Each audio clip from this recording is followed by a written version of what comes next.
जनवरी का current affairs हमने करना है, और कुछ स्टूडेंट्स जो उनसे हैं जो हमारे पास अभी न्यू हैं, उनके लिए मैं आपको ये बता दूं कि ये करंट अफेयर्स का लेक्चर है जनवरी का।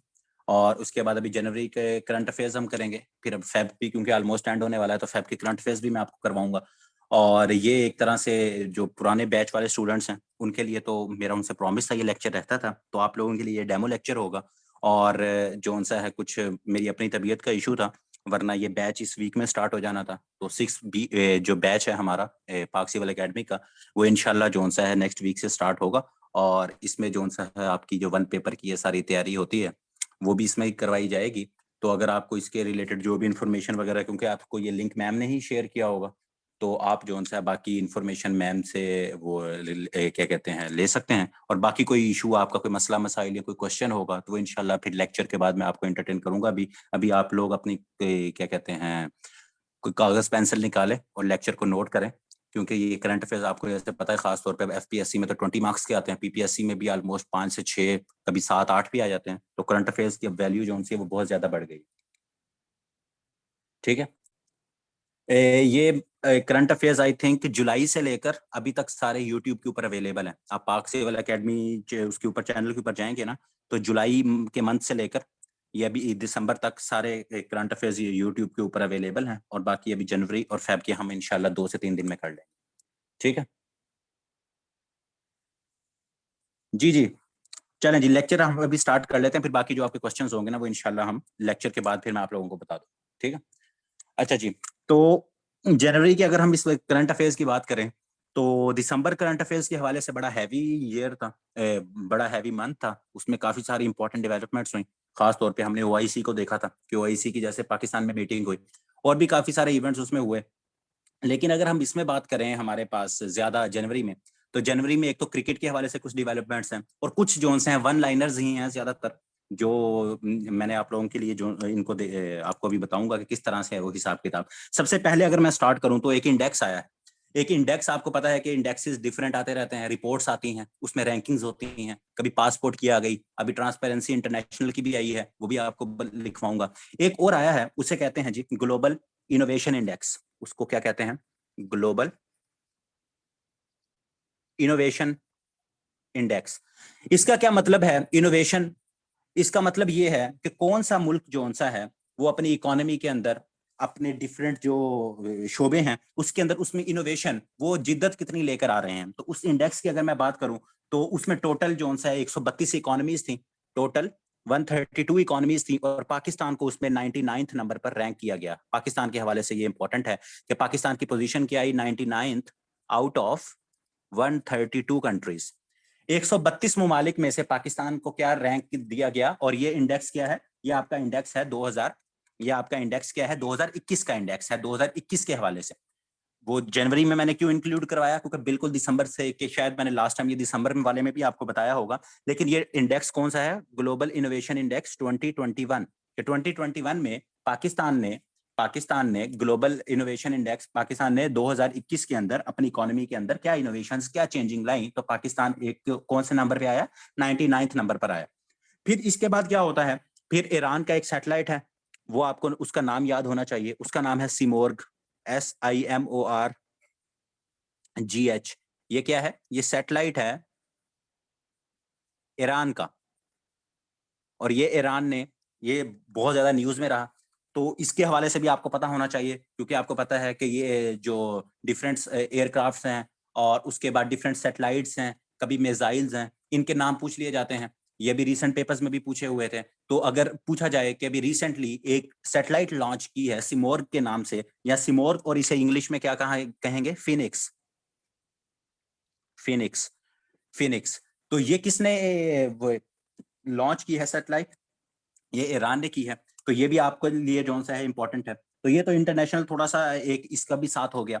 मैं जरा थोड़ा सा तरतीब वाइज आप लोगों को करवाऊंगा, तो उसमें जरा इस तरह से आप लिखते जाएगा जिस जिस तरह से मैं आपको करवा रहा हूँ। फिर हम दोबारा पाकिस्तान की तरफ आते हैं। तो आपको पता है 2021 गुजरा, तो 2021 में पाकिस्तान का एक सेंटर है, उसे कहते हैं सेंटर ऑफ गवर्नेंस रिसर्च। मैं लिख देता हूँ उसका नाम, वैसे मैंने बोल दिया था लेकिन चले, सेंटर ऑफ, जी जी, हर साल ही ये जो इंडेक्स होते हैं इन सब की हर साल ही रिपोर्ट आती है। ठीक है। तो सेंटर ऑफ गवर्नेंस रिसर्च, ये एक रिसर्च थिंक टैंक है पाकिस्तान का, सेंटर ऑफ गवर्नेंस रिसर्च। इन्होंने क्या कहा, इन्होंने एक इंसान को, एक बंदे को मैन ऑफ पाकिस्तान के लिए, पाकिस्तान की तरफ से, ये पाकिस्तान का है, ये इदारा कौन सा है, ये पाकिस्तान का है, इन्होंने मैन ऑफ 2021 का खिताब दिया कि जिस बंदे ने 2021 के अंदर बहुत ज्यादा काम किया इंसान ह्यूमन राइट्स के लिए, कॉन्स्टिट्यूशन के लिए, और उस बंदे का क्या नाम है, उसका नाम है अतहर मिनल्ला। अतर मीनल्ला। काफी सारे लोग, अगर आप में से जो न्यूज़पेपर पढ़ते होंगे, न्यूज सुनते होंगे, तो उनको आइडिया होगा कि अतर मिनल्ला साहब कौन है। अतर मिनल्ला साहब, अगर किसी को नहीं आइडिया तो साथ लिख लें कि इस्लामाबाद हाई कोर्ट है जो आपकी, इस्लामाबाद हाई कोर्ट के चीफ जस्टिस हैं, उनका नाम है अतर मिनल्ला। और आपको 5 की 5 जो आपकी हाई कोर्ट्स हैं, और छठी अगर हम सुप्रीम कोर्ट को भी ऐड कर लें, उनके चीफ जस्टिस के नाम भी आने चाहिए। और सुप्रीम कोर्ट के चीफ जस्टिस भी जैसे चेंज हुए हैं, तो वो भी हम अभी आगे जाके देखेंगे। तो अतर मिनल्ला साहब जो कि इस्लामाबाद हाई कोर्ट के चीफ जस्टिस हैं, उनको मैन ऑफ 2021 पाकिस्तान का खिताब दिया गया है। और किसने दिया है, सेंटर ऑफ गवर्नेंस रिसर्च ने इनको ये खिताब दिया है। उसके बाद हम आगे आए तो एक डेट है हमारे लिए, वो बहुत इंपॉर्टेंट है, वो है 3 जनवरी 2022। ठीक है, 3 जनवरी 2022। इसमें क्या हुआ, हमारे जो प्राइम मिनिस्टर साहब हैं, इमरान खान साहब, उन्होंने एक फॉरम लॉन्च किया। उसका नाम आपको आइडिया आना चाहिए, वो है पाक चाइना, क्योंकि पाकिस्तान चाइना के हवाले से, हाँ, ऐसे चीफ जस्टिस के वो पूछे जाते हैं हर दफा। पाक चाइना बिजनेस इन्वेस्टमेंट फोरम, पाक चाइना बिजनेस इन्वेस्टमेंट फोरम। आपको पता है पाकिस्तान चाइना का जोन सा है, सीपैक के रिलेटेड पाकिस्तान और चाइना की एक पूरी एक पार्टनरशिप है, जिसको हमारा एक बरादराना ताल्लुक है। तो उसी के अंडर एक बिजनेस इन्वेस्टमेंट फोरम का इफ्तिताह किया गया। और वो इफ्तिताह कब हुआ, 3 जनवरी 2022 को। इसकी डेट बहुत इंपॉर्टेंट है, क्योंकि ये फोरम जोन सा, इसके तहत चाइना जोन सा है और पाकिस्तान, इसमें और इन्वेस्टमेंट और डिफरेंट बिजनेस मैन जोन से हैं, वो आएंगे अपने इन्वेस्टमेंट लेके। तो इस हवाले से ये बहुत इंपॉर्टेंट है।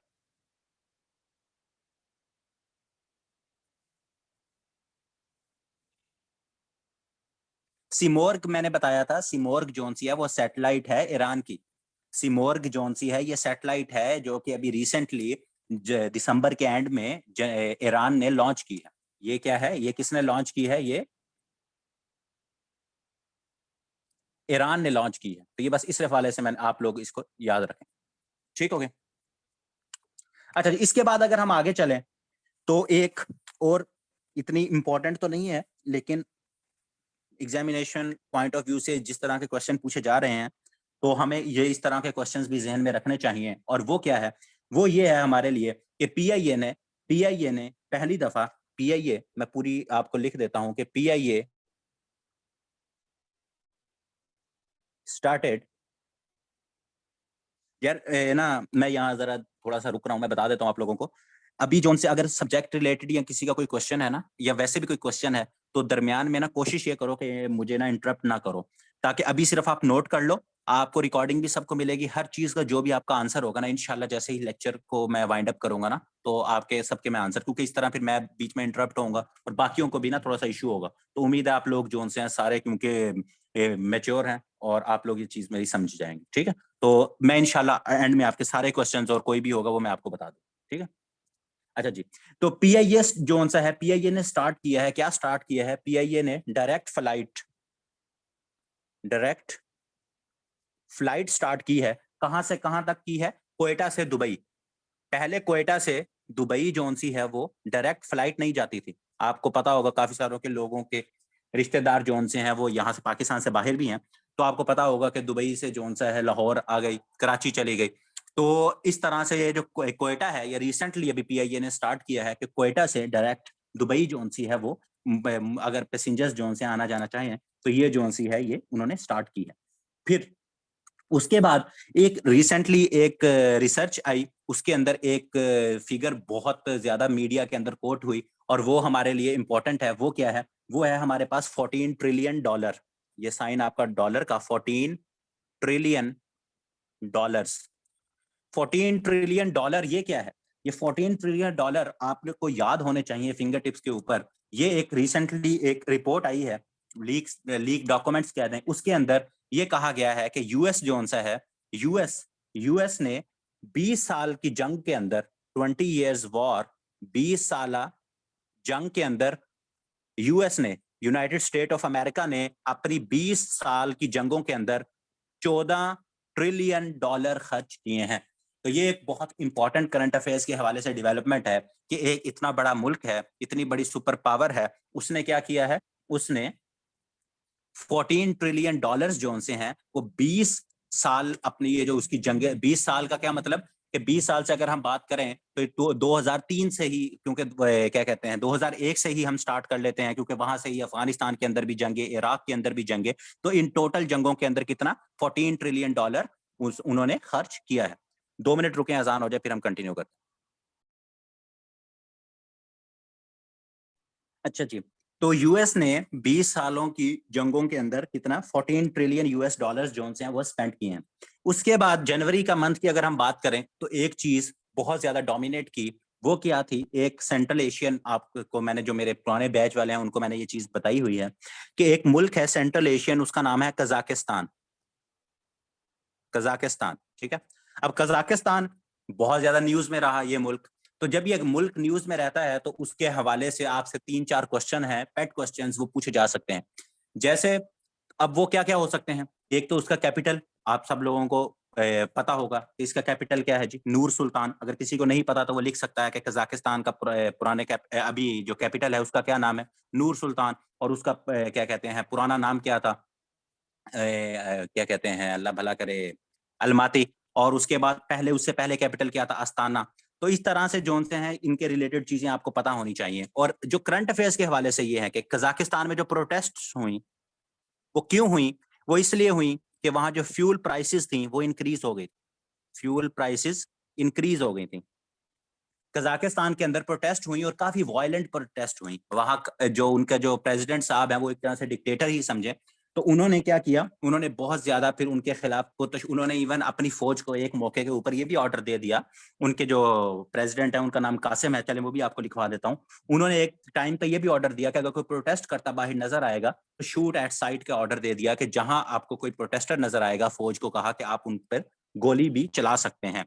तो कजाकिस्तान के हवाले से वहां प्रोटेस्ट हुई, किस वजह से हुई, फ्यूल प्राइस बढ़ गई थी उसकी वजह से प्रोटेस्ट हुई। और हमारे लिए इंपॉर्टेंट, जैसे मैंने बताया, उनके कैपिटल, इसी तरह उनकी करेंसी है टेंज, TENGE, ठीक है। और दूसरा, अगर प्रेसिडेंट का आपने नाम लिखना है, उनके प्रेसिडेंट साहब का जो नाम है वो आप लोग लिख लें, उनका नाम है कासिम। उनका क्या नाम है, कासिम, KA। उसको किस तरह से लिखा जाता है कासिम को, ये KASSYM, कासिम, कासिम। और उसका नाम आगे भी चले लिख लें, जुमार, JUMART। ये इनके प्रेसिडेंट साहब हैं। जैसे पिछली दफा अजरबैजान बहुत न्यूज में रहा, तो रिसेंट अभी पेपर्स के अंदर अजरबैजान जौन सा है उनके प्रेसिडेंट का नाम पूछा हुआ था। तो ये इस तरह से ही हमें समझ नहीं आती कि ये इनके नाम क्यों पूछ लिए जाते हैं। तो वो करंट अफेयर्स में, करंट किसी ना सिचुएशन में वो न्यूज में होते हैं, तो जिनकी वजह से उनके रिलेटेड कोई ना कोई क्वेश्चन पूछ लिया जाता है। जैसे रिसेंटली अभी रशिया और यूक्रेन, तो उसके हवाले से भी जो जो MCQs हैं वो मैं आपको इंशाल्लाह करवा दूंगा। तो ये जो कासिम साहब हैं ये वहां के प्रेसिडेंट थे, और जिसकी वजह से वहां प्रोटेस्ट और फ्यूल प्राइसेस की वजह से, जैसे मैंने आपको बताया, वहां प्रोटेस्ट हुई। उसके बाद अब हम चलते हैं यूके। वहां का एक एक्स प्राइम मिनिस्टर हैं जिनके बारे में बहुत दफा वन पेपर PPSC FPSC में क्वेश्चन पूछा गया, टोनी ब्लेयर साहब। कि टोनी ब्लेयर साहब कहाँ के प्राइम मिनिस्टर हैं। तो ये आप लोग जब बचपन में छोटे होते होंगे तो आपने कहीं ना कहीं इसका नाम सुना होगा, सद्दाम हुसैन के साथ टोनी ब्लेयर। ये बरतानिया के पुराने प्राइम मिनिस्टर हैं, एक्स प्राइम मिनिस्टर ये रहे हैं टोनी ब्लेयर साहब। तो ये दोबारा न्यूज में आजकल क्यों आए कि इनको क्वीन जो मलका हैं उन्होंने एक खिताब दिया, उस खिताब का क्या नाम है, उसका नाम है knighthood, knighthood from queen Elizabeth. अभी जो इंग्लैंड की क्वीन है उसका क्या नाम है, क्वीन एलिजाबेथ। और क्वीन एलिजाबेथ साहब जौन सी हैं वो 70 साल से वहां की क्वीन हैं, उन्होंने नाइटहुड का खिताब दिया टोनी ब्लेयर साहब को। अब ये नाइटहुड का खिताब क्या है, इसके बारे में बस आपको लोगों को इतना पता होना चाहिए, जैसे डिफरेंट खिताब हैं। जैसे हमारे पाकिस्तान में अभी बिल गेट्स साहब आए हुए थे, उन्हें हिलाले पाकिस्तान का खिताब दिया गया। और डिफरेंट और खिताब हैं, जैसे क्या कहते हैं, सितारा इम्तियाज है, इस तरह से सितारा जुर्रत दिया जाता है। डिफरेंट खिताब हैं, बहुत ज्यादा हैं। ये मैंने लास्ट बैच वालों को करवाए थे, ये सारे जितने पाकिस्तान के अंदर खिताब दिए जाते हैं। तो इसी तरह जो यूके में एक बहुत बड़ा उनका खिताब है वो है नाइटहुड का। तो ये नाइटहुड का खिताब मिला टोनी ब्लेयर साहब को। तो वैसे तो ये इंपॉर्टेंट ना होता, लेकिन काफी सारी प्रोटेस्ट हुई कि आपने, ये जो टोनी ब्लेयर साहब हैं, इन्होंने सदाम हुसैन के खिलाफ और ओवरऑल भी इन्होंने जंगों में हिस्सा लिया और बहुत सारे मासूम लोगों को मारा।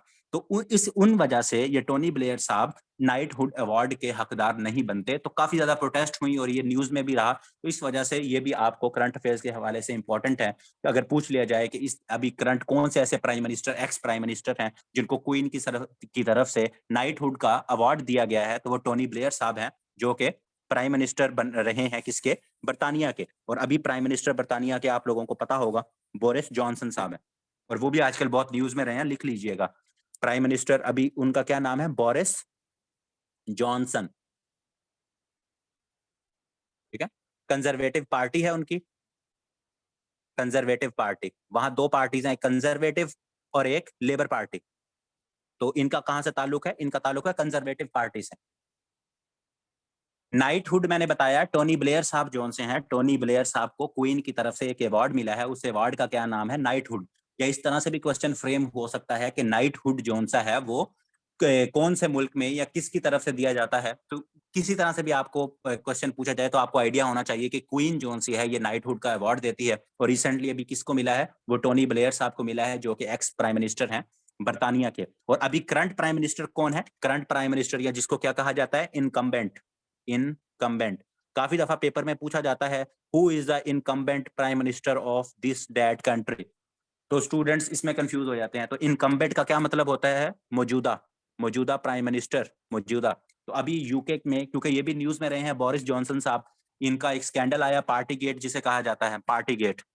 पार्टी गेट का क्या मतलब है कि कोविड के डेज के अंदर जब पूरी दुनिया के अंदर और यूएस क्या कहते हैं यूके के अंदर ये अल्लाह भला करे लॉकडाउन था, लोगों को घरों से निकलने पे पाबंदी थी, और ये जो बोरिस जॉनसन साहब हैं ये बर्थडे पार्टी सेलिब्रेट कर रहे थे, तो उसकी वजह से पार्टी गेट स्कैंडल का नाम दिया गया, पार्टी गेट स्कैंडल। ये भी चने साथ लिख ले, मेरे जहन में साथ ही आ गया कि अभी इस तरह का भी अगर कोई सवाल ये पूछा जाए बोरिस जॉनसन के हवाले से कि अभी कौन सा रीसेंट प्राइम मिनिस्टर है जो पार्टी गेट स्कैंडल की वजह से मशहूर हुआ है, तो यही बोरिस जॉनसन साहब हैं। तो इनके ऊपर काफी दबाव आया कि आप रिजाइन करें, लेकिन ये इंसान भी ढीठ थे, तो इन्होंने कहा कि नहीं, मैंने रिजाइन नहीं करना।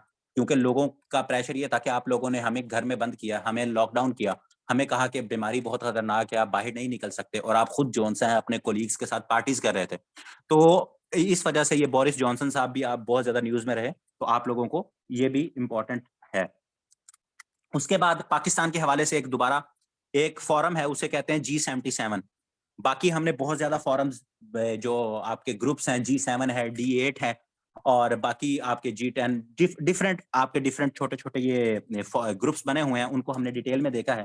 तो G77 जो सा है ना, ये जिसे क्या कहते हैं, कोलिशन है, ये कितने मुल्कों की, ऑफ 134 कंट्रीज की। इसका नाम क्या है, G77। एग्जामिनर क्या करता है, ये पहले भी एक दफा सवाल पूछा गया है कि G77 के अंदर या ये G77 कितने मुल्कों की कोalition है। तो हम समझते हैं जैसे G7 है या P5 है, तो P5 में 5 कंट्रीज होंगे, G7 है तो 7 मेंबर होंगे। तो हमें लगता है कि G77 के कितने कंट्रीज मेंबर होंगे, या इसका जो हिस्सा है वो कितने हैं, 77 ही होंगे। लेकिन इसके ओरिजिनल मेंबर, इसके जो कंट्रीज ये कितने हैं, 134 कंट्रीज हैं। एक तो इटसेल्फ ये जोन सा है आपका एक क्वेश्चन है कि इसमें टोटल कितने मेंबर हैं, इसमें मेंबर कंट्रीज इसके कितने हैं, या जो इसका हिस्सा है वो है 134 कंट्रीज। और ये जोन सा है, अगर मैं इसकी बात करूं, साथ वैसे अगर आपने लिखना होगा तो इसका हेडक्वार्टर कहाँ है, न्यूयॉर्क के अंदर। न्यूयॉर्क, न्यूयॉर्क के अंदर इसका क्या है जी, न्यूयॉर्क के अंदर इसका हेडक्वार्टर है। और ये 1964 के अंदर बनी थी, 1964 के अंदर ये बनी थी। 1964 के अंदर ये कोalition बनी ग्रुप्स की, और ये है क्या, ये डेवलपिंग कंट्रीज हैं। ये कंट्रीज कौन से हैं, ये भी अगर आप लोगों से कभी पूछा जाए, डेवलपिंग कंट्रीज जो अभी डेवलप, उनकी इकोनॉमीज इतनी स्ट्रांग नहीं हुई, लेकिन आहिस्ता आहिस्ता जो सी है वो ग्रो कर रही हैं। डेवलपिंग कंट्रीज का एक और फॉरम भी है जिसको हमने पढ़ा था, उसको कहते हैं D8। ये भी साथ जो मेरे दूसरे ओल्ड स्टूडेंट्स हैं बैच वाले, उनको पता होगा D8।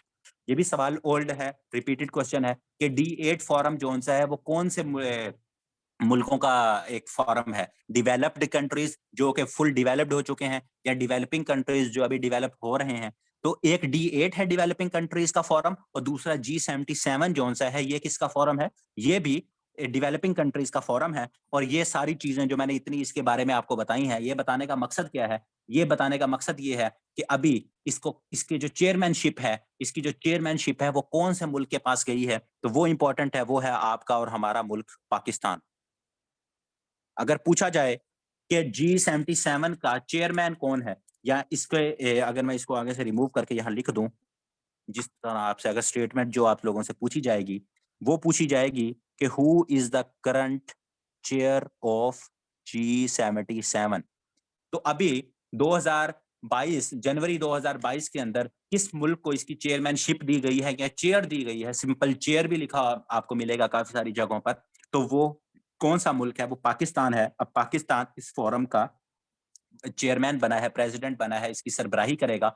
और ये ग्रुप क्या है? डेवलपिंग कंट्रीज का ग्रुप है, G77 इसे कहते हैं। लेकिन इसके अंदर टोटल मुल्क कितने हैं? 134 कंट्रीज हैं, और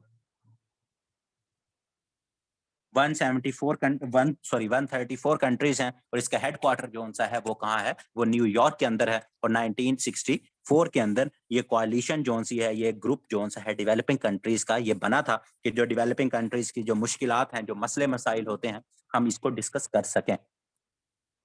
अच्छा जी, उसके बाद अगर हम देखें तो आप लोगों को एक चीज, क्योंकि हम जनवरी में वो जिसे कहते हैं कि आहिस्ता आहिस्ता आगे, जैसे 3 जनवरी उसके आगे आगे जो इवेंट्स थे वैसे जा रहे थे। तो 8 जनवरी को एक इवेंट होता है, 8 जनवरी 2022। 2022 लिखने की जरूरत नहीं है, आप लोगों को उसका पता है कि अब हम 2022 की ही बातें कर रहे हैं। तो 8 जनवरी को एक इवेंट होता है, उस इवेंट का क्या नाम, सॉरी नाम क्या कहना है, एक दर्दनाक इवेंट हुआ। वो क्या था? वो आपका मरी की जो ट्रेजेडी हुई, मरी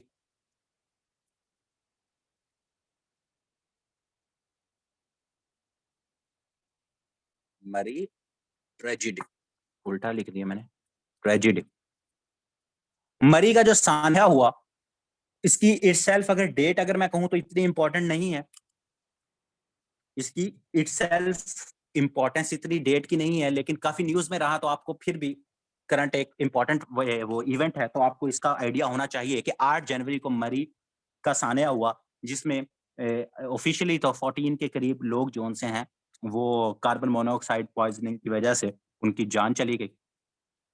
लेकिन इसके हवाले से जो मुझे लगता है कि जो इम्पोर्टेंट है, या इसके हवाले से आपको मैं एक चीज़ बता सकता हूँ, वो क्या है? यहाँ एक रोल सामने आया, एक क्या कहते हैं, एक एजेंसी का नाम बार-बार आया। एजेंसी तो नहीं कहूँगा, अथॉरिटी का नाम सामने आया, जिसके बारे में आप लोगों से पूछा जा सकता है, वो है एनडीएमए। एनडीएमए एनडीएमए जोन-सी है, एक तो आपको इसका मतलब आना चाहिए, national disaster and management authority. Management authority, ये बनी कब थी? 2007 के अंदर ये बनी। 2007 के अंदर ये बनी, national disaster and management authority. अब इसका मकसद क्या होता है? इसका मकसद है कि जब भी कोई कुदरती आफात, नेचुरल डिजास्टर आ जाए, तो उसको किस तरह से टैकल करना है। तो यही एनडीएमए थी। इसी ने ही आपके कोविड जब आया, पेंडेमिक आया, तो उसमें भी एनडीएमए ने एक किरदार अदा किया।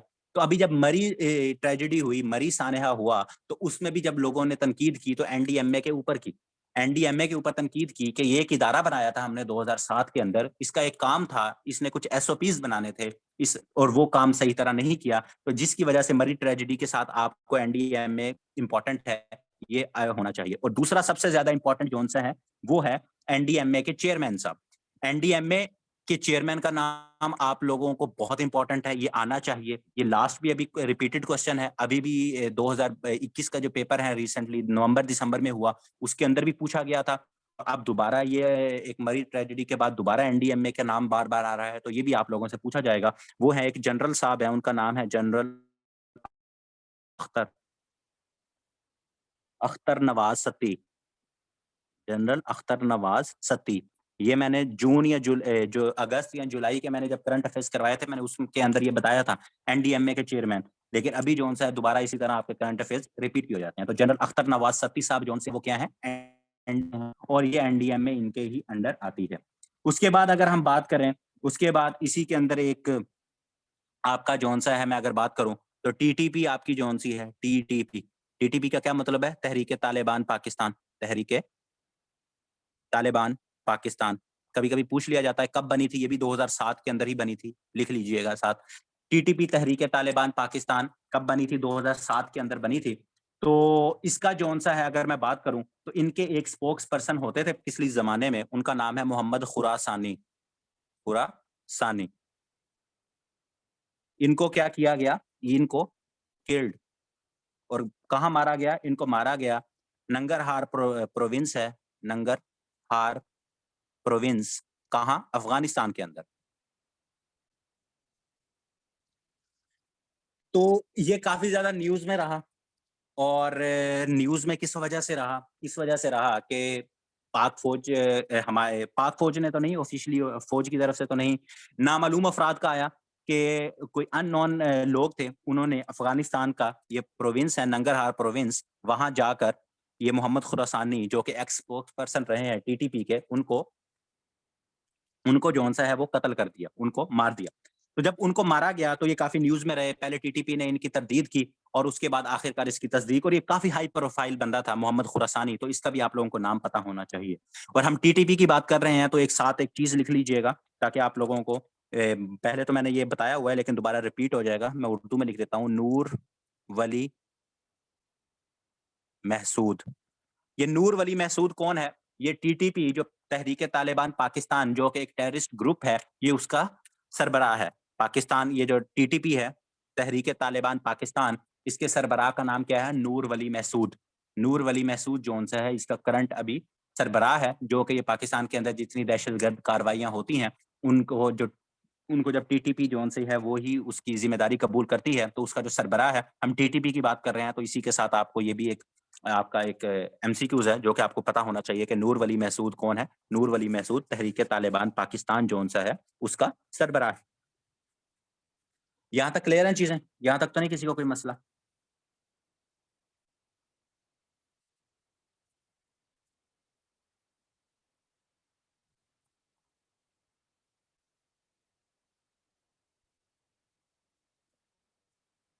चलें जी, ठीक है। अच्छा जी, उसके बाद जैसे मैंने आपको बताया कि अभी यूएस यूक्रेन, ये क्या कहते हैं, यूक्रेन का मसला चल रहा है, रशिया का मसला चल रहा है। और उसके बाद अभी आज हमारे खान साहब, ये भी मैं आपको फैब के, जब हम फैब पे पहुंचेंगे करंट अफेयर्स में, आज खान साहब जो उनसे हैं आपके मॉस्को गए हैं, रशिया, 2 रोजा दौरे पर। आज 23 डेट है, तो इंशाल्लाह 23, और 2 रोजा दौरा है, आई थिंक 23-24 का है, तो 25 को वापस आएंगे। तो ये भी डेट्स बड़ी इंपॉर्टेंट है, ये हम आगे जाके देखेंगे। लेकिन इनको हम फिर बाद में डिस्कस कर लेंगे फेब के मंथ के अंदर। लेकिन दूसरा जो हमारे लिए पाकिस्तान के हवाले से एक इम्पोर्टेंट है, एक बंदा है, वो क्या है, सिंगर है, उसका नाम है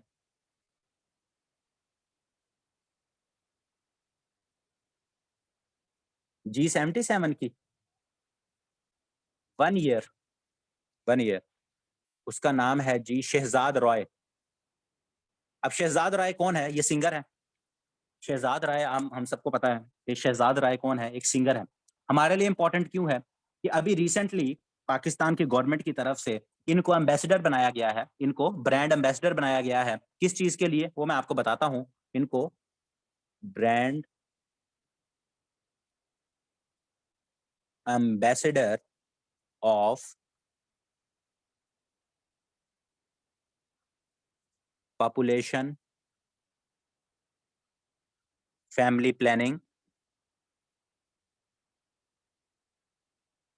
पॉपुलेशन का और फैमिली प्लानिंग का ब्रांड एम्बेसडर अभी रिसेंटली ये जो हमारे सिंगर भाई हैं शहजाद रॉय, इनका चिल्ड्रन की एजुकेशन के लिए भी बड़ा काम है शहजाद रॉय साहब का। तो शहजाद रॉय साहब को क्या ब्रांड एम्बेसडर बनाया गया है पॉपुलेशन का और फैमिली प्लानिंग के लिए, कि ये लोगों में अवेयरनेस क्या कहते हैं देंगे लोगों को, कि हम पहले जोन से हैं ऑफिशियली करोड़ के करीब है, और अनऑफिशियली हम 23-24 करोड़ हैं। तो उस हवाले से कि लोगों को फैमिली प्लानिंग।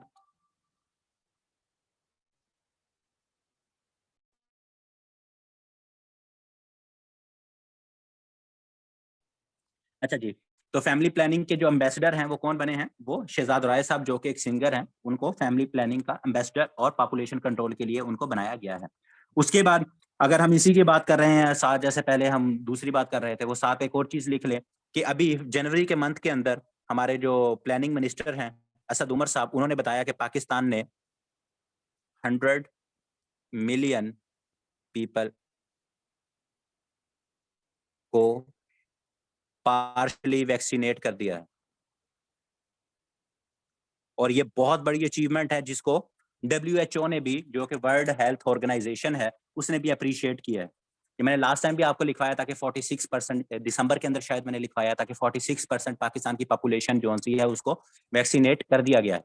तो अब उसमें क्या है कि अब हमारे 100 मिलियन का क्या मतलब है? पाकिस्तान के जो 10 करोड़ लोग हैं, 10 करोड़ लोग को एटलीस्ट एक जो सी है वैक्सीन की डोज लग चुकी है।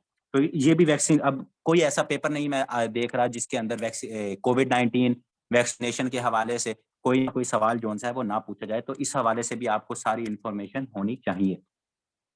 अच्छा जी, उसके बाद सबसे इम्पोर्टेंट और मेरे ख्याल में जनवरी के पूरे मंथ की अगर हाइलाइट में से एक, या जो मेरे नज़दीक सबसे इम्पोर्टेंट एमसीक्यूज़ या कोई इवेंट होगा, वो यही होगा जो अभी मैं आप लोगों को बताने लगा हूँ। वो डेट क्या है? वो है 11 जनवरी की, 11 जनवरी की। और इस डेट को क्या होता है, इस डेट को, हाँ, बिल्कुल ऐसे ही है, कल भी थे। कल भी कोई था, नो मास्क नो सर्विस की पॉलिसी, आई थिंक इस तरह का कोविड-19 का क्वेश्चन आया हुआ था कि नो मास्क नो सर्विस की पॉलिसी कौन से मुल्क ने अडॉप्ट की है। और उससे पहले भी एक था कि कौन से प्रोविंस से कोविड-19 जो-सा है वो उसका आगाज़ हुआ, वुहान, ये मैंने आपको पहले भी बताया हुआ। तो ये इस तरह से काफ़ी सारे क्वेश्चन्स इसके आते रहते हैं। अच्छा जी, तो 11 जनवरी को पाकिस्तान कह रहा हूँ, ओवरऑल इंसानी इंसानी तारीख के अंदर पहली दफ़ा ये हुआ कि पिग, एक सूअर का दिल, उसको क्या किया गया? ट्रांसप्लांट किया गया इंटू ह्यूमन। एक इंसान के अंदर एक सूअर का दिल जौन-सा है उसको ट्रांसप्लांट किया गया। और ये कौन-सी डेट को हुआ? ये जौन-सा है 11 जनवरी 2022 को हुआ। और इसके हवाले ये तो एक एक तो ये इम्पोर्टेंट है कि पहली दफ़ा जौन-सा है, ये भी पूछा जा सकता है कि अभी कौन से जानवर, अब इसमें क्वेश्चन क्या पूछे जा सकते हैं कि कौन से जानवर का जौन-सा है अभी रिसेंटली इंसान के अंदर दिल ट्रांसप्लांट किया है। तो वो जानवर साहब जौन से हैं वो पिग है, सूअर है। इसका आप लोगों को पता होना चाहिए। फिर दूसरा, ये आपका हुआ कहाँ है? ये आपका यूएसए के अंदर हुआ है। यूएसए के अंदर ये तजर्बा जौन-सा है वो हुआ है। वो आदमी जौन-सा है वो मरने वाला था, तो उसने कहा, उसने अपने आप को आगे पेश किया। उसने कहा कि भाई मैंने मरना तो वैसे ही है, तो आप जो ये तजर्बा कर रहे हो तो मेरे अंदर लगा के देख लो, शायद मैं कुछ चल जाऊँ। तो अभी तक पता नहीं वो ज़िंदा है कि मर गया है। इसके बारे में देख लेना अगर ज़िंदा है कि नहीं है। अच्छा जी, यूएसए के अंदर हुआ है।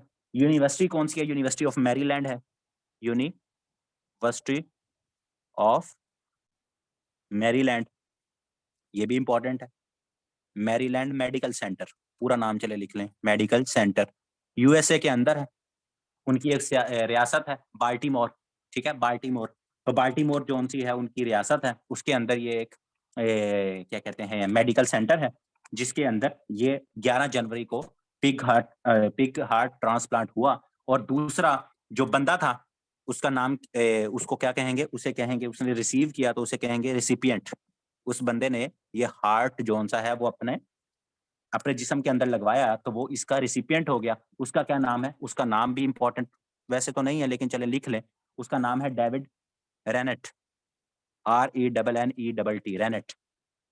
रेनेट नहीं, रेनेट है या बेनेट है, देख लीजिए, Bennett I think, David Bennett. तो जिस बंदे को लगा उसका क्या नाम है? उसका नाम है डेविड बेनेट। इन सारी चीज़ें एक तरफ, और दूसरा जो हमारे लिए और एग्ज़ामिनेशन पॉइंट ऑफ व्यू से इम्पोर्टेंट है, वो है एक बंदा जो था पाकिस्तानी, और वो था डॉक्टर, जिसका ये सारा प्रोजेक्ट था, जिसने इसके ऊपर रिसर्च की थी, और जिसका इसमें एक बहुत बड़ा हाथ था। और जो पाकिस्तान की न्यूज़ में भी, और पाकिस्तान के आपने देखा होगा, मे बी शायद किसी शो के अंदर भी उस बंदे को शायद बुलाया हो, लेकिन न्यूज़पेपर्स के अंदर तो हर जगह इसका नाम रहा, वो है डॉक्टर मंसूर मोहिउद्दीन। उनका क्या नाम है? डॉक्टर मंसूर मोहिउद्दीन। ये वो डॉक्टर थे जिन्होंने, एक तो टीम थी ना पूरी, लेकिन वन ऑफ दोज़ अगर मैं कहूँ हमारे लिए इम्पोर्टेंट है, हमें बाकी डॉक्टर्स का नाम याद करने की ज़रूरत नहीं है। ये जरा फिर भी कि जिस पहला इंसान कौन है भाई जिसके अंदर ट्रांसप्लांट हुआ, या बाद में भी पूछा जा सकता है एज अ जनरल नॉलेज का क्वेश्चन कभी कोई 2-3 साल बाद कि ऐसा कौन सा बंदा है जिसने पहली दफा अपना ट्रांसप्लांट करवाया, दिल लगवाया सूअर का, तो वो उस हवाले से ये नाम इंपॉर्टेंट है डेविड बेनेट का। लेकिन हमारे लिए क्योंकि पाकिस्तानी था ये बंदा और ये एक बहुत बड़ा एक दुनिया में इवेंट था और उसके अंदर पाकिस्तानी डॉक्टर का होना, तो उसका नाम भी इंपॉर्टेंट है, डॉक्टर मंसूर मोहिउद्दीन जो सा है, उनका नाम भी बहुत ज्यादा इंपॉर्टेंट है, तो इसलिए ये भी आप लोग इसके साथ लिख लें। तो ये 4-5 इस एक ही उससे जुड़े एमसीक्यूज हैं कि सबसे पहले कौन से जानवर का ट्रांसप्लांट हुआ है, किस डेट को हुआ है, किस क्या कहते हैं यूनिवर्सिटी का नाम एज सच इंपॉर्टेंट नहीं है लेकिन फिर भी आइडिया होना चाहिए। कंट्री बहुत इंपॉर्टेंट है, यूएसए के अंदर हुआ है और डेविड बेनेट साहब ने उसे रिसीव किया, रिसीविंग एंड पे थे। और उसके बाद पाकिस्तान की तरफ से जो डॉक्टर इस टीम का हिस्सा थे उनका क्या नाम है, डॉक्टर मंसूर मोहिउद्दीन। तो ये जोन से हैं कुछ, इसके हवाले से भी हमारे पास इंपॉर्टेंट करंट अफेयर्स थे।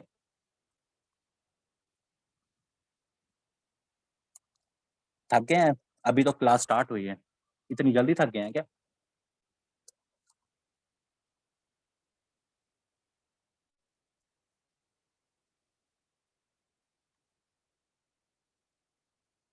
अच्छा जी।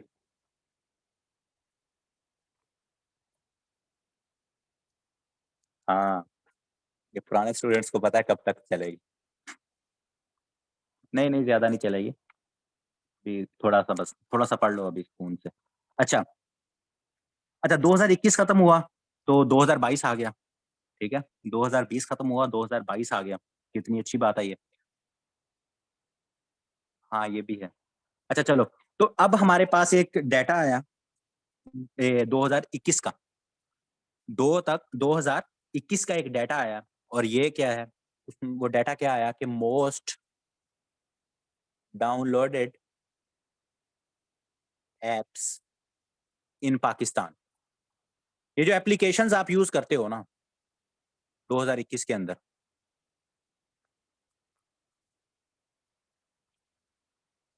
चलो लिखो लिखो शाबाश। अच्छा, 2021 में पाकिस्तानियों ने सबसे ज्यादा जो एप्स डाउनलोड की उनमें से कौन सी हो सकती हैं? किसी को कोई आइडिया है? तुक्का लगाओ वैसे। आपके नजदीक? Bitcoin, WhatsApp, TikTok. टिकटॉक वाले थोड़ा सा करीब है। सारे ही गलत हो, सारे ही गलत हो। सबसे नंबर 1 पे जो है वो है आपकी फेसबुक, एफबी, मार्क जकरबर्ग। ठीक है, सबने तुक्के लगाए लेकिन सबके तुक्के गलत। ठीक है, तो पाकिस्तान में 2021 में मोस्ट डाउनलोडेड ऐप जोन सी है वो क्या है, फेसबुक। और फेसबुक क्या है, ये एप्लीकेशन है, याद रखिएगा, फेसबुक एप्लीकेशन है, सोशल मीडिया एप्लीकेशन है। इसकी जो पेरेंट कंपनी है, ये मैंने पहले भी बताया हुआ है, रिपीट कर रहा हूं, पेरेंट कंपनी, जो कंपनी ने इसको खरीदा है, पहले उसका ओल्ड नेम क्या था? उसका ओल्ड नेम था फेसबुक ही, एफबी। लेकिन अब न्यू नेम उन्होंने क्या रख दिया है अपना, मेटा। मेटा।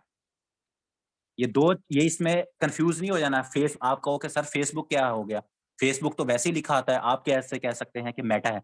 फेसबुक एक एप्लीकेशन है, उसको एक कंपनी ने ऑन किया हुआ है। उस कंपनी का नाम भी पहले फेसबुक था, लेकिन अब उसको क्या कह दिया है, उस कंपनी का नाम मेटा कर दिया है। अगर किसी को यकीन नहीं आता इस तरह से, तो आप लोगों को पता होगा कि ये जो फेसबुक पहले कंपनी थी, इसी ने ही इंस्टाग्राम को भी खरीदा हुआ है, इसने ही व्हाट्सएप को भी खरीदा हुआ है। तो आप सब लोग व्हाट्सएप तो यूज करते होगे, तो व्हाट्सएप अब जब खोलते हो तो नीचे मेटा लिखा आता होगा। तो वो फेसबुक ऑन नहीं किया, वो जो फेसबुक की कंपनी है, जिसने फेसबुक को एप्लीकेशन को, इंस्टाग्राम एप्लीकेशन को और व्हाट्सएप एप्लीकेशन को, इनको खरीदा हुआ है, उस कंपनी का नाम था फेसबुक। अब उस फेसबुक जो कंपनी थी, जिन्होंने ये तीनों एप्स खरीदी हुई थी, फेसबुक, व्हाट्सएप और इंस्टाग्राम, अब उस कंपनी का नाम चेंज करके 2021 के अंदर, ये मैंने आई थिंक नवंबर में, ये कब, ये मैंने बताया था आपको, उसका नाम क्या कर दिया है, उसका नाम रख दिया है मेटा। तो एफ बी जोन सी है ये आपकी। और मेटा के अगर उसका सीईओ का नाम पूछ लिया जाए, तो पहले जैसे फेसबुक का नाम पूछा जाता था जकरबर्ग साहब, तो मेटा के सीईओ भी कौन है, जकरबर्ग साहब ही हैं।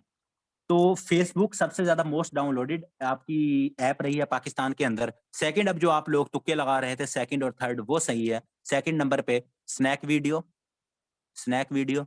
और थर्ड नंबर पे आपकी और हम सबकी फेवरेट वो क्या है, टिकटॉक। टिकटॉक, टिकटॉक, टिकटॉक की स्पेलिंग क्या है?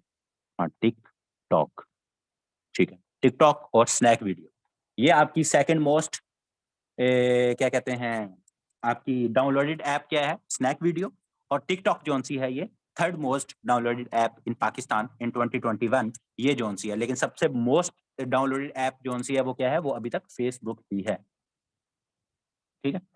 तो ये जोन सा है, इनके हवाले से, एप्लीकेशंस के हवाले से थोड़ी सी चीजें थी, ये भी आप लोगों को पता होना चाहिए। उसके बाद अगर हम बात करें, हमारे पास अगर एक, जैसे मैं मिसाइल्स की बात कर रहा था, तो मिसाइल इसके हवाले से 2-3 खबरें आई। वो एक मिसाइल का नाम है, जैसे पहले मैंने आपको बताया, वो थी सैटेलाइट। वो क्या थी? सैटेलाइट। उसका क्या नाम था? उसका नाम था सिमोर्ग, और वो ईरान ने लॉन्च की थी। ये है ब्रह्मोस, ये है क्रूज मिसाइल, ये है क्रूज मिसाइल, ठीक है, क्रूज मिसाइल। और ब्रह्मोस नाम याद रखिएगा, इस तरह के जितने नाम आएंगे ब्रह्मोस, ये सारे मिसाइल, और ये किसके हैं? ये मिसाइल है क्रूज मिसाइल, और ये किसका है? ये इंडिया का है, ये इंडिया का है। और जनवरी 2022 के अंदर इंडिया ने इसको लॉन्च किया है। ये क्या है? ये क्या है? क्रूज मिसाइल है। और कौन सा क्रूज मिसाइल है? नेवल, नेवी का। बहुत ज्यादा इसके बारे में जो सा इंटरनेशनल मीडिया तारीफ कर रहा है इसकी। इसकी रेंज बहुत अच्छी है, और ये क्रूज मिसाइल है। और क्रूज मिसाइल के साथ थोड़ा सा लिख लीजिएगा, ये क्या है? ये नेवल तो है, लेकिन ये सुपरसोनिक, सुपरसोनिक क्रूज मिसाइल है। और दूसरा ये इंपॉर्टेंट इस वजह से है कि अभी रिसेंटली, अभी 2022 जनवरी के अंदर ही इंडिया ने इसका नेवल क्रूज मिसाइल का तजर्बा किया है। और एक मुल्क है, उसका नाम है फिलीपाइंस, उसका नाम है फिलीपाइंस या फिलीपींस। उसने कहा है कि हमें ये मिसाइल चाहिए। फिलीपींस ने इस क्या कहते हैं, मिसाइल को खरीदने में दिलचस्पी भी जाहिर कर दी है, कि उन्होंने कहा कि भाई आपने अभी तजर्बा ही किया है, तो ऐसे करें जल्दी जल्दी हमें जोन सा है ये मिसाइल, जोन सा है वो दे दें। तो इसके बाद अभी पाकिस्तान के भी एक दो मिसाइल तो नहीं है, एक त्यारा है, उसके बारे में आपको ये अभी फैब की है, जब करंट अफेयर्स पे पहुंचेंगे तो वो भी बताऊंगा, वो भी बहुत ज्यादा इंपॉर्टेंट है। तो उसके बाद अगर हम देखें, तो एक और न्यूज में एक बंदा रहा, उसका नाम है अफगान अम्बेसडर। पाकिस्तान का अम्बेसडर कौन है अफगानिस्तान की तरफ? मैंने लिखवाया हुआ है, जल्दी बताओ, जल्दी, जब तक मैं ये लिख लूं। अफगानिस्तान अम्बेसडर टू पाकिस्तान,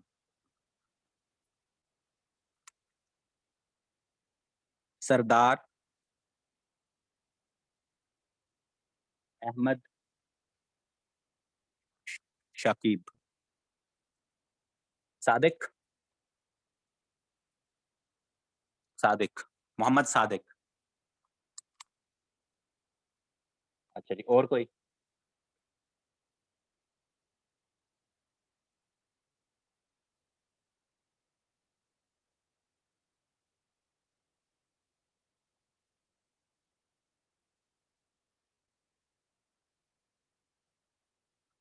मोहम्मद सादिक ही है, कन्फर्म है? अगर मैं कहूँ कि मोहम्मद सादिक नहीं है, अल्लाह के मतलब नोट्स खोल के देखो। सादिक जोन से हैं, वो पाकिस्तान के स्पेशल रिप्रेजेंटेटिव हैं। मंसूर खान, इस तरह मंसूर नहीं मैंने लिखाया हुआ, मंसूर खान पाकिस्तान के अम्बेसडर जोन से हैं। पाकिस्तान के जो क्या कहते हैं, अफगानिस्तान के लिए एम्बेसडर है, उनका क्या नाम है? मंसूर अहमद खान। ये पाकिस्तान के एम्बेसडर हैं। जो सादिक की बात कर रहे हैं आप, वो सादिक साहब जोन से हैं, वो पाकिस्तान के स्पेशल रिप्रेजेंटेटिव हैं टू अफगानिस्तान, ठीक है। ये अपने नोट्स में जाके दोबारा थोड़ा सा सर खपाना, मिल जाएगी चीजें, चीजें लिख के भूल ना जाया करो, उनको याद रखा करो, ठीक है। तो पाकिस्तान की तरफ से अफगानिस्तान के लिए एम्बेसडर कौन है? मंसूर खान साहब, मंसूर अहमद। और अफगानिस्तान के लिए पाकिस्तान के एम्बेसडर कौन है? अहमद शाकिब। तो ये भी रिसेंटली पाकिस्तान आए हुए थे।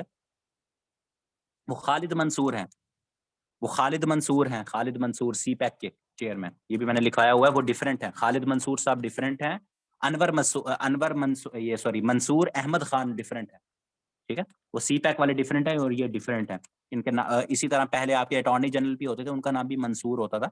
तो ये नाम कंफ्यूजिंग होते हैं, लेकिन आप लोगों ने उनको जरा याद करना होता है। अच्छा जी। उसके बाद पाकिस्तान के अंदर एक चैंपियनशिप होने जा रही है, इंपॉर्टेंट है, याद रखिएगा उसका नाम, एशियन ओपन ताइक्वांडो। ये जो आपकी ताइक्वांडो होती है, उसकी चैंपियनशिप होने जा रही है पाकिस्तान के अंदर। तो पूछा जा सकता है अभी पाकिस्तान को इसकी नुमाइंदगी मिली है, तो ये कब होनी है? ये नवंबर में होनी है 2022 के अंदर।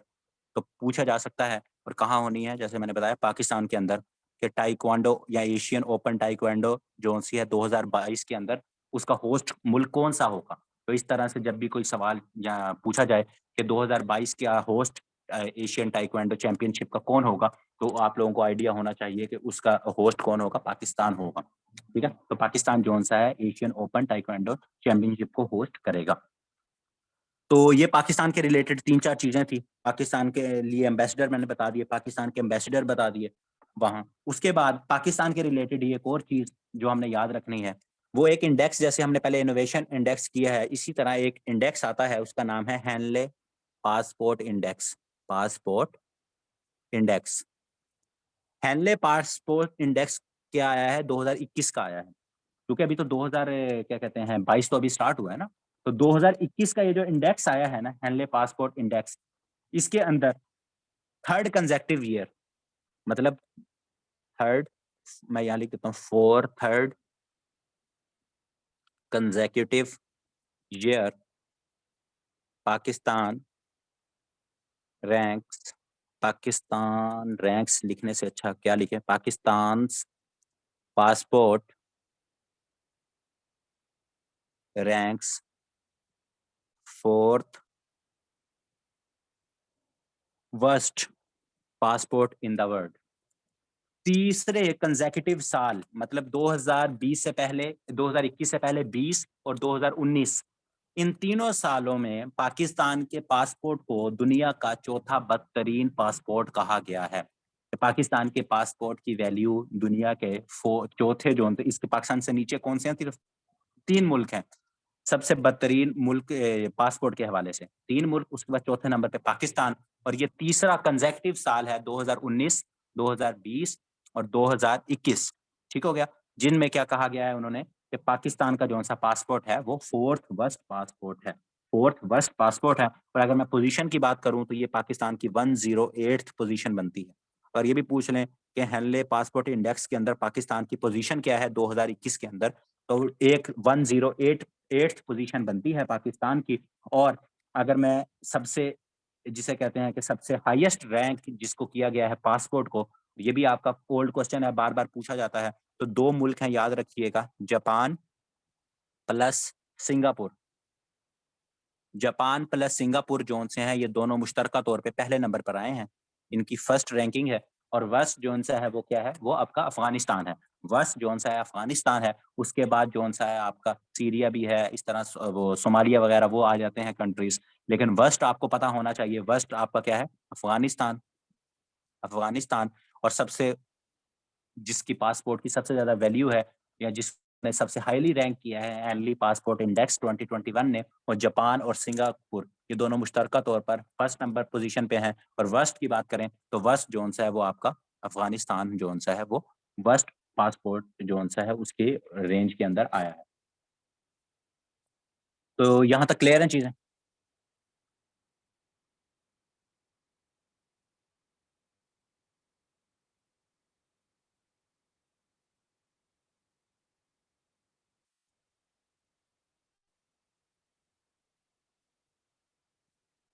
चलें जी। अभी यहाँ तक कोई सवाल हो? वैसे तो आपका लेक्चर ज्यादा भी हो सकता है, लेकिन आपको पता है कि मैं जरा रिकवर करके आया हूँ, तो ज़रा थोड़ा-सा थकावट हो जाती है, तो इसलिए आपका लेक्चर जो-सा है ना थोड़ा-सा छोटा होगा। आज भी, कल भी, शायद मे बी परसों भी थोड़ा-सा हो, तो उसके लिए माज़रत। यहाँ तक मुझे बताओ अब किसी का कोई सवाल हो? बाकी जो स्टूडेंट्स हैं, उनके लिए कि आप लोग हाँ, रिकॉर्डिंग्स का काफ़ी सारी रिकॉर्डिंग अपलोड हो जाएगी यूट्यूब चैनल के ऊपर। और बाकी आप लोग जो उनसे हैं, आपको कोई इन्फॉर्मेशन चाहिए हो, और ये मैम ने आपको नंबर दिया है, आप जो सा है, जैसे मैंने आपको बताया कि नेक्स्ट वीक से 6 बैच स्टार्ट हो जाएगा। तो आप लोगों को कोई भी इन्फॉर्मेशन, फ़ी बहुत कम है, बिल्कुल जिसे कहते हैं मिनिमम फ़ी है आपकी। और आपको सब सब्जेक्ट जो से हैं वो हमें आप यूट्यूब पे जाके देख भी सकते हैं, सब सब्जेक्ट्स जो से उनके डेमो लेक्चर्स भी आपको अवेलेबल हो जाएँगे। और उसके बाद आपके 11 से 12 2 मंथ का सेशन होगा आप लोगों का। और 10 से 12 जोन से हैं। लास्ट टाइम अभी आई थिंक 11 हुए हैं या 10 आपके टेस्ट होंगे। हर वीक आपका संडे को टेस्ट हुआ करेगा 100 MCQs का, और उसके बाद आपकी 6 डेज इसकी क्लासेस का टाइम है, और टाइमिंग यही होंगी बिल्कुल। यार ये लो, पाक सिविल एकेडमी, मैम आपसे लिंक भी शेयर कर देंगी। मैम आपको चाहिए था इधर लिंक शेयर कर देती, पाक सिविल एकेडमी।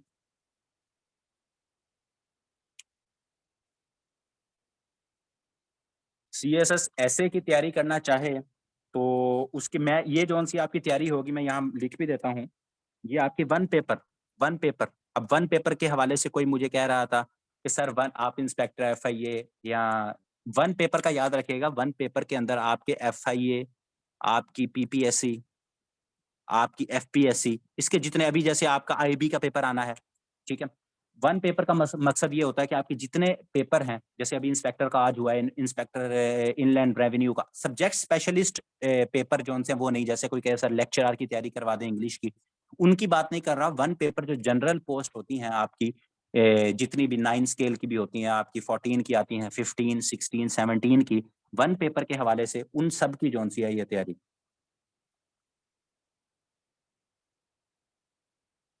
जी क्लासेस जो सी हैं ये आपकी इसी टाइम होंगी। जी जी, NTS PPSC, बिल्कुल PPSC FPSC, ये सारी चीजें जो सी हैं मैंने ये बताई हैं आप लोगों को। हाँ PMS GK, वो भी ऑलमोस्ट यही होता है। अभी CSS स्क्रीनिंग जो सा है उसका उसकी भी अभी तैयारी करवाई गई थी, और काफी सारे स्टूडेंट्स जो सा है उनका क्लियर हो गया। अभी FIA जो सा है उसके अंदर भी स्टूडेंट्स का वो हुआ है क्लियर। यार कंटेंट सब आप लोगों को चलो बता देता हूँ। देखो सबसे पहले तो मैं असल में सब्जेक्ट वाइज, देखो इंग्लिश हुई आपकी, अब लिखते देखते जाओ जरा आप लोग। कंप्यूटर, पाक अफेयर्स, ठीक हो गया, जियोग्राफी, पाकिस्तान की भी और इंटरनेशनल भी, वर्ल्ड की भी सॉरी, और उसके बाद इस्लामियात, इस्लामियात, जनरल नॉलेज, अच्छा जी जनरल नॉलेज हो गया, इस्लामियात हो गई, और सब्जेक्ट हाँ इंडो पाक हिस्ट्री हो गई आपकी, इंडो पाक हिस्ट्री, और उर्दू, उर्दू को और इंडो पाक हिस्ट्री को, इसके और इसकी उर्दू की जो ग्रामर हो गई वो करवाऊंगा, और बाकी इसके इसमें जो चीज़ें पूछी जाती हैं इंडो पाक हिस्ट्री को हम रिलेट करके वो पढ़ लेंगे। और इसके अलावा कोई सब्जेक्ट तो नहीं मैं मिस कर रहा? हाँ करंट अफेयर्स इंपॉर्टेंट जो आज पढ़ रहे हैं वो तो हम मिस ही करके, current affairs, sorry current affairs. ये सब्जेक्ट्स जोन से हैं ये सारे आपको इंशाल्लाह जोन से हैं ये आपके 2 मंथ और उससे हफ्ता 1.5 हफ्ता ऊपर ही हो जाता है सिलेबस कवर होने में आपको। लास्ट टाइम तो ऑलमोस्ट 2 महीने और 10 दिन लग गए थे। तो ये सारी चीज़ें, हाँ एवरीडे साइंस, सॉरी सॉरी, हाँ मिस कर दिया मैं। एवरीडे साइंस, एवरीडे साइंस और मैथ, मैथ, ये जोन सा मैथ जोन सा है और इंग्लिश ये आपको मैम करवाएंगी, और बाकी सब्जेक्ट जोन से हैं वो इंशाल्लाह। हाँ ये, हाँ मैथ, हाँ वो भी मैंने शामिल कर लिए बीच में। ठीक है, तो ये सारे सब्जेक्ट्स हैं। लास्ट टाइम जोन सा है ये मैथ जोन सा है ये लास्ट टाइम बैच ये नहीं पढ़ाया गया था, क्योंकि ये इसमें टाइम का थोड़ा सा इशू हुआ था। बाकी सब्जेक्ट्स जोन से हैं ये 2 मंथ के अंदर ऑलमोस्ट, अभी कितने लेक्चर्स हो गए थे हमारे, ये जो अभी 2 मंथ का आपका, 2 मंथ से ज्यादा ही होगा था, ये 60 और 70, ऑलमोस्ट 70 डेज आपके हो गए थे लास्ट बैच के अंदर, 70 डेज। और उसमें 70 डेज का आपका बैच चला था जो अभी हमारा 5th बैच है। मैं अगर आपको बता दूं थोड़ा सा, तो 5th बैच आपका 70 डेज का था, और इसमें ऑलमोस्ट अगर मैं आपको बताऊं रिकॉर्डेड समेत तो 100 लेक्चर्स स्टूडेंट्स को प्रोवाइड किए गए थे। लाइव लेक्चर भी, रिकॉर्डेड लेक्चर भी, रिकॉर्डिंग्स भी इसमें प्रोवाइड की गई थी, और साथ मैंने जैसे आपको बताया 10 या 11 मुझे याद नहीं है इतने आप इनके हर वीक, क्योंकि 2 मंथ में संडे इतने ही आते थे, तो ये इनके टेस्ट हुए। ठीक है,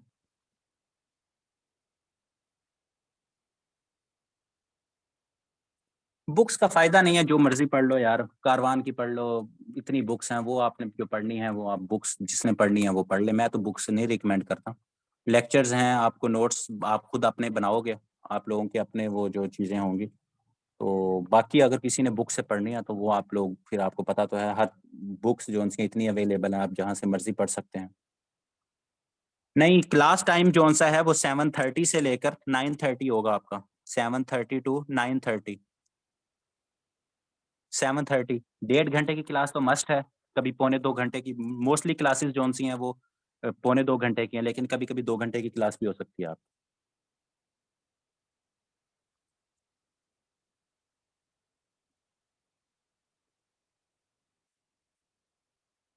जी।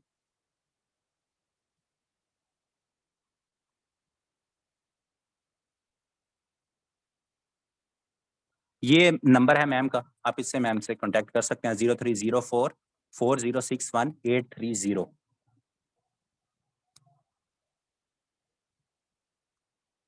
नोट्स मैं नहीं प्रोवाइड करूंगा, नोट्स आप लोग खुद बनाओगे। नोट्स आप लोग खुद बनाओगे। और बाकी जो इन्फॉर्मेशन या कुछ चीजें जो नोट्स की फॉर्म में होंगी वो इंशाल्लाह मैं प्रोवाइड करूंगा, लेकिन जो मेरे लेक्चर्स होंगे उनके नोट्स आप लोग खुद बनाएंगे। हाँ बिल्कुल।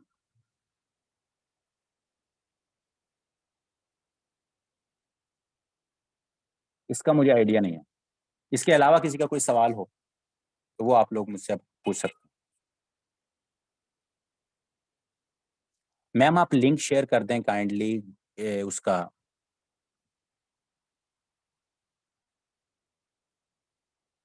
आप यूट्यूब का लिंक कॉपी करें यहाँ। हाँ, ये मैम ने आपको भेज दिया।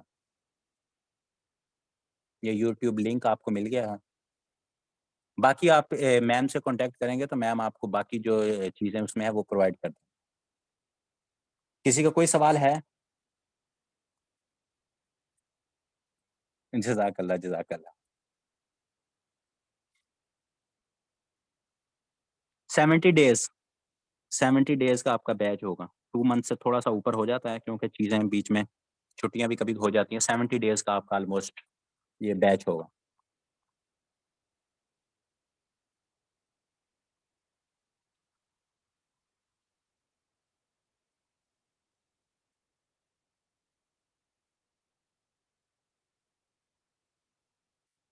6 6 क्लासेस पर वीक।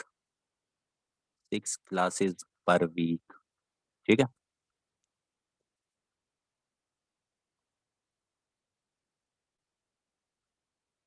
कल इंशाल्लाह आपका यही, हाँ ये भी साथ, कल अभी इसी से आगे कंटिन्यू करेंगे करंट अफेयर्स। अभी कल भी लेक्चर होगा और मुझे लग रहा है परसों भी होगा लेक्चर, क्योंकि अभी फेब के भी मैंने कवर करवाने हैं। ये जनवरी के, असल में मैं थोड़ा सा बीमार हो गया था तो जनवरी के लेक्चर रहता था मेरा, अपने बैच वालों से कमिटमेंट थी। तो जनवरी का लेक्चर अभी कंप्लीट, जनवरी के अभी हम ऑलमोस्ट मिड में पहुंचे हैं। तो जनवरी के कल कंप्लीट करवाऊंगा और फिर इंशाल्लाह परसों भी आपका करंट अफेयर्स का लेक्चर होगा। तो उसमें आपको फिर फेब के जो अभी तक चीजें हैं, जो डेवलपमेंट्स हुई हैं फेब के मंथ में, इतनी ज्यादा नहीं है, कम है। जैसे बिल गेट साहब आए हुए हैं, अभी खान साहब जा रहे हैं मॉस्को, और 2-3 बीच में डिफरेंट इवेंट्स हुए हैं, कोई 1-2 एडवाइजर्स हैं। तो इस तरह की चीजें फिर हम करेंगे। तो वो अब जनवरी और फेब के इंशाल्लाह ये अब हम कर लेंगे।